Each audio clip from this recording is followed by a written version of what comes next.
The old wooden fence between our backyards had stood there longer than anyone in the neighborhood could remember.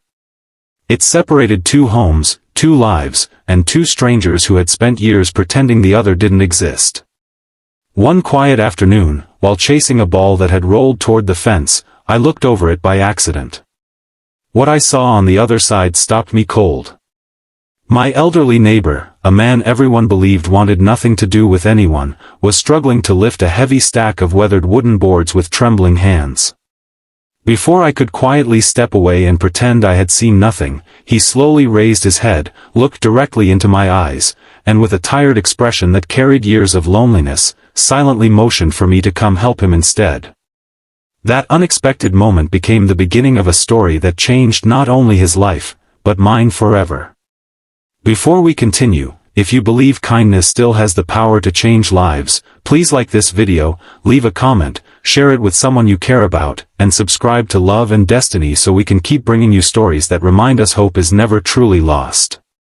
My name is Nathan, and after losing my wife 3 years earlier, life had become little more than a routine. Every morning felt exactly like the one before it. I worked long hours, came home exhausted, cooked simple meals for myself and my young daughter Sophie, helped her with schoolwork, and tried to hide the emptiness that followed us through every room of our little house. Across the fence lived Mr. Walter, an old widower whose yard was always perfectly clean but strangely lifeless. The neighborhood called him unfriendly. Children avoided his house. Adults assumed he simply wanted to be left alone. I believed the same until that afternoon when our eyes met across the fence. As I climbed over to help him, I realized how weak he had become. Every movement seemed painful. Together we carried the heavy boards into an old workshop hidden behind his garage.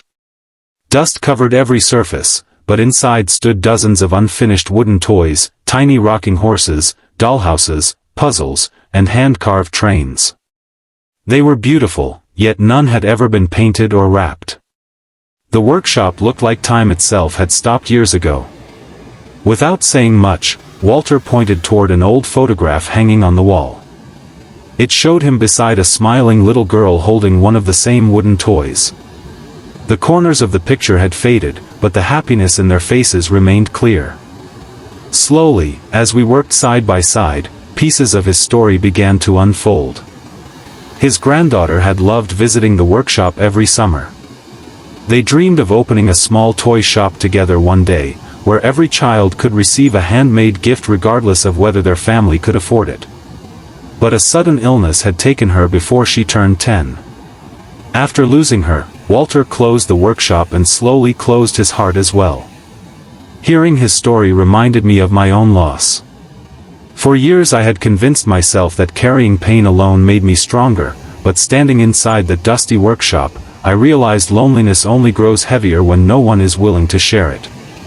Over the next few weeks, I began spending my evenings helping Walter organize the workshop.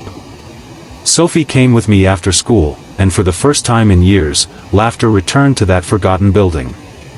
She carefully painted wooden animals while Walter taught her how to sand rough edges until they felt smooth as silk.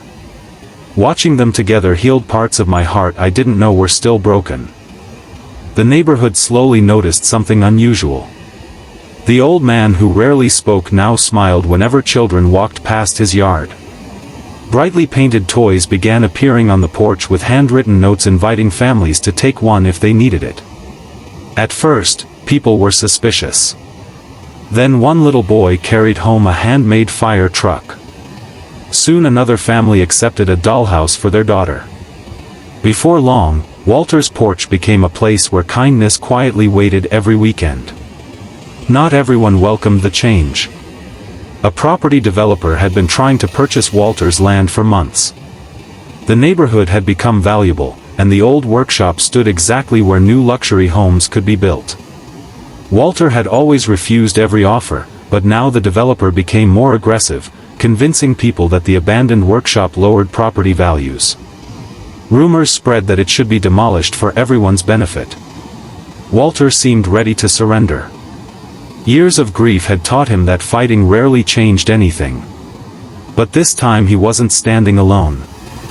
Families whose children had received his handmade toys began gathering signatures to protect the workshop.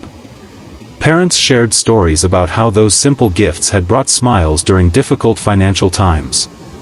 Teachers explained how Walter had started donating puzzles to classrooms.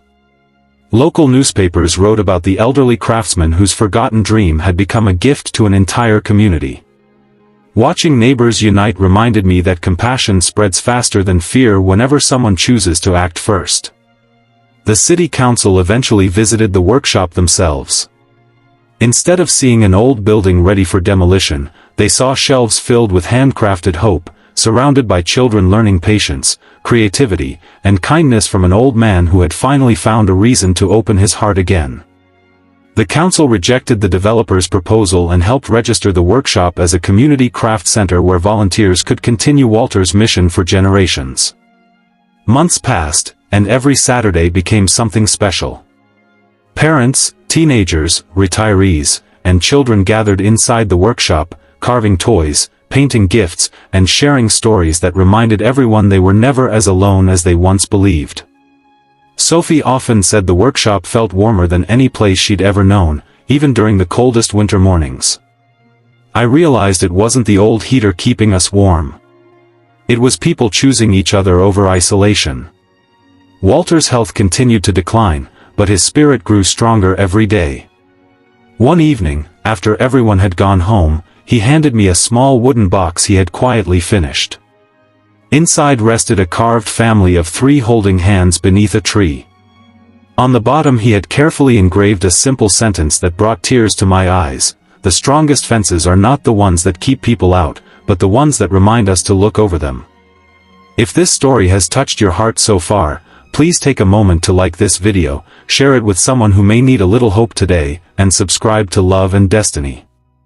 Your support helps these meaningful stories reach more hearts around the world. And before we reach the ending, I have one special request.